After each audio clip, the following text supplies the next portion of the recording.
Title: JPMorgan's $290 million sorry not sorry settlement for Epstein ties. Wait, what?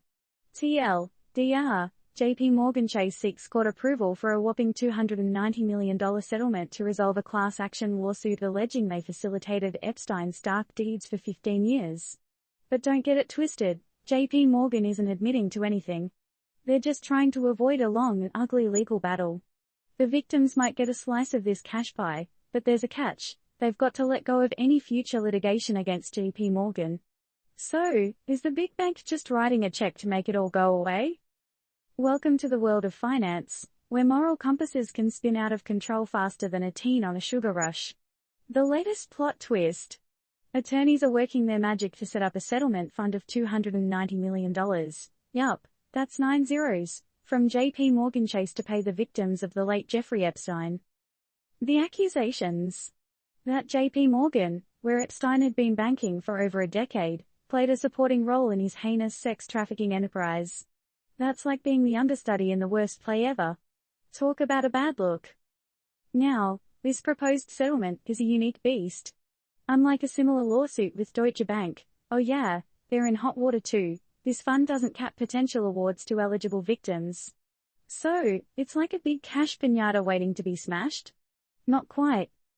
Claimants can cash in on both bank settlements, but any money received from Deutsche Bank will be considered when processing their claim with JPMorgan.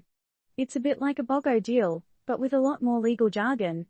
There's a catch though: victims need to sign a release, giving up their right to sue the financial institution in the future. It's like getting an ice cream cone, but having to promise not to ask for more scoops later. But hang on a second. Is JPMorgan admitting to anything with this hefty settlement? Well, in true bank fashion, they're keeping their cards close to their chest. The settlement states, and I quote, JPMorgan makes no admission of liability, fault, damages, or any form of wrongdoing whatsoever. So, they're essentially saying, we'll pay, but we didn't do anything wrong.